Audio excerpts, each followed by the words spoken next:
Hi everyone, and welcome to this week's webinar session where we will be focusing on the postural challenges of the head and limbs. This will include looking at the head, the upper limbs, lower limbs, including the feet.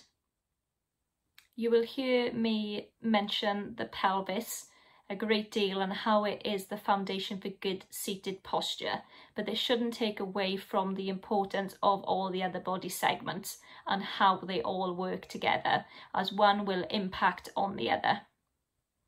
We need to assess and address all these body segments to ensure that the seating prescription can accommodate or hopefully correct any postural challenges, whilst keeping in mind that fine balance between good posture, comfort and function. Please do not hesitate to get in touch with me if you have any client-specific queries, and keep an eye out for our future webinar sessions where we will be then looking at the seating solutions that can address these postural challenges.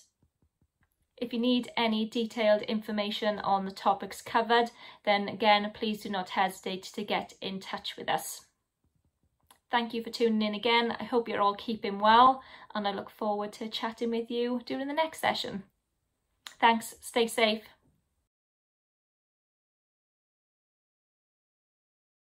As we learned during last week's webinar session, a person's inability to sit upright can result in decline in their overall health over time, primarily reflecting their altered physiological function. So, as head position is determined by the pelvis and spine, poor head positioning as a result of trunk asymmetry, for example, can impair a person's ability to breathe effectively. It can impair their cardiac efficiency, their swallowing ability, and even their digestion. This is an image that demonstrates the effect that trunk asymmetry can have on head positioning. Gravity is taking hold and you can see a lateral flexion at the trunk with the head slumping forward and away from midline. This will have an impact on this lady's ability to breathe effectively, but also to eat and drink safely too. As the position of the head is determined by a person's pelvis and spine, it's not uncommon for poor head positioning to be associated with other postural challenges such as an increased thoracic kyphosis. A comprehensive seating assessment will be able to determine how best to support poor head positioning, either through correction or accommodation through the new specialist seating prescription. This assessment will need to look at all body segments and how they work together to ensure the seating prescription finds that fine balance and compromise between comfort, function, and good posture. Good head positioning is essential for optimum physiological function and safety, but it's also vital for achieving the best position possible for interaction with the outside world. It can assist our clients with orientation and socialization. A stable posture at all body segments can help our clients to engage more fully in activities, whether that's at home, school or work, and really help them to feel part of the community. Let's move on to the upper limbs. Postural challenges at the upper limbs can be associated with abnormal muscle tone, spasms, contractures and involuntary movements. There can also be an issue with generalized postural instability. Lack of stability at other body segments can increase feelings of insecurity, causing our clients to brace themselves within the chair, either digging their elbows into the back of the chair or grip into the arms of the chair to feel safe and secure. In terms of function, use of the upper limbs is vital to the successful performance of tasks and participation in activities of daily living. It is important that our seating prescription offers the effective stabilization that the body needs, especially at the pelvis and feet, as this will enable the client to be able to free their upper limbs from their load-bearing role and be able to use them functionally. As we know, this function and independence are key objectives in improving quality of life. We will cover upper limb support in more detail as we go through the webinars on seating solutions, but I think it's important that we address some points here today. Upper limb support is important to reduce drag and relieve pressure on neck and shoulder muscles, but it is not there to support the trunk. The arms of the chair are not there to hold the trunk upright. If that's the case, we need to take a step back in the assessment and prescription and address trunk support first before moving on to the arms. Upper limb support is also important for pressure care, as the upper limbs can take 2% of our client's body weight when they are at rest. It's therefore important, especially in more complex clients where bony prominences may be taking that weight, that we support the upper limbs appropriately to hopefully reduce the risk of pressure injuries developing. Now let's look at the lower limbs. As with the upper limbs, postural challenges at the lower limbs can be caused by abnormal muscle tone, contractures, spasms, and involuntary movements. Sensory problems and muscle weakness are also common causes. Pelvic stability and trunk functionality are key to good seated posture. However, it's important that we address all body segments, as unsupported lower limbs can affect the position of the thighs, consequently impacting on the pelvis and then the trunk.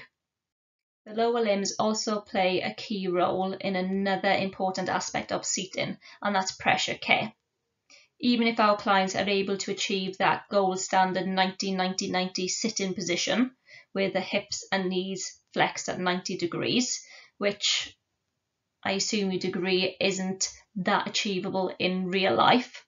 But even if they were able to achieve this, they would still be taking 75% of their body weight through their buttocks and thighs.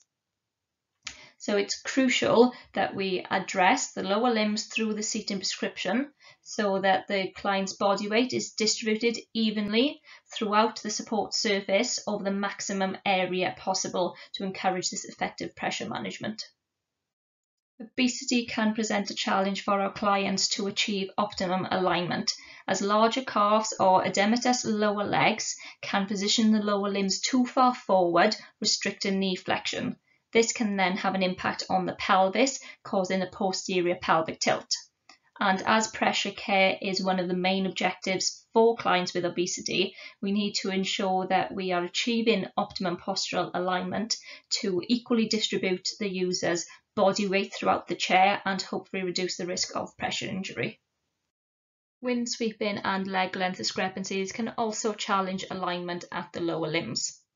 The wind sweeping deformity, which we covered in a previous webinar session, but just to remind you, is identified by the abduction and external rotation of one hip with the adduction and internal rotation of the other.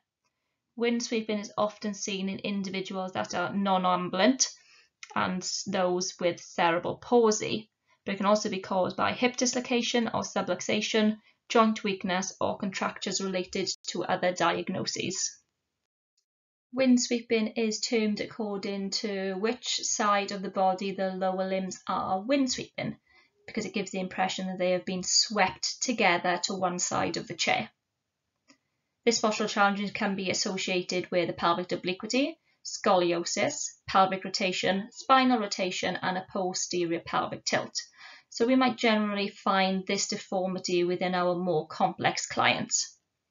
If wind sweeping is unmanaged, then it can increase the risk of pressure injuries, especially in the groin region, and an overall deterioration to posture. A leg length discrepancy at the thigh can make it difficult to ensure that the seat base of the chair supports both thighs equally. The same can be said for leg length discrepancy at the lower legs, making it difficult for our client to support their feet equally. Just to remind you that it is crucial during the assessment to ensure that it is a true leg length discrepancy and not caused by pelvic involvement. I've mentioned critical angles in previous webinar sessions, and critical angles for sitting are a crucial consideration when looking at the lower limbs. A client requires the ability to achieve 90 degrees hip flexion and 90 degrees knee flexion for optimum positioning. So if they are unable to achieve these angles, then we need to address that within the new seating prescription. This reduced range of movement at the hips and knees and reduced hamstrings muscle length are major and common causes of lower limb postural challenges in our clients. We will cover the seating solutions for this in future webinar sessions. However, I do want to take every opportunity to reiterate the importance of safe and appropriate use of back angle recline and elevating leg rests. Both these functions have a significant impact on the hips and knees, in turn affecting all the other body segments, and can have a truly negative impact on our client's seated posture. The extent of back angle recline will depend on the client's hip range of movement. The amount of leg rest elevation will depend on the client's knee range of movement. A detailed handover of care plans is essential in order to ensure that all those that use the chair are aware of safe and appropriate use of these functions. Last but certainly not least, let's look at the feet. As a load-bearing body segment, it can be easy to forget about the feet, but they are a crucial part of postural management, just as any other body segment. Insufficient foot support can have a negative impact on postural stability, as we naturally seek support through our feet to obtain the proprioceptive feedback required. So if the seating system doesn't allow that, we could be causing pelvic instability through posterior pelvic tilt, for example. Aiming for appropriate foot support and stability will enable our clients to feel safe and secure within the chair. Now, we covered the upper limbs earlier in the session, and we know that feeling stable is key to removing the upper limbs from the load-bearing role and being able to use them functionally. We also need to consider weight distribution at the feet. I've mentioned pressure care a few times throughout this webinar session, and believe it or not, the feet play a critical part in this too. As we know, posture and pressure are inextricably linked, and body positioning has a direct influence on the pressure going through specific body sites. Now, we've spoken about this gold standard 1990 sitting position, and if our clients were able to achieve this, they would have 19% of their body weight going through their feet. Now, without the feet supported, where does 19% of our client's body weight go? They could potentially have 94% of their body weight just going through their buttocks and thighs. Imagine our clients who are presenting with complex postures, maybe with a pelvic obliquity, so they have more weight going through one side of the pelvis than the other. That could be potentially 94% of their body weight just going through one ischial tuberosity. So this is why it's crucial that we load the feet and get them supported. The pelvis is the foundation for good seated posture and should always be the starting point of any assessment and prescription. However, I hope you've had an understanding from this webinar that all other body segments are just as vital because they are all interlinked. The different support options for these body segments will be covered in our future webinar sessions where we will be focusing on the seating solutions. Thank you for joining me for this webinar session. I look forward to the next. Remember to subscribe to our YouTube channel or get in touch to join our mailing list so you don't miss out on future webinar sessions. Thank you.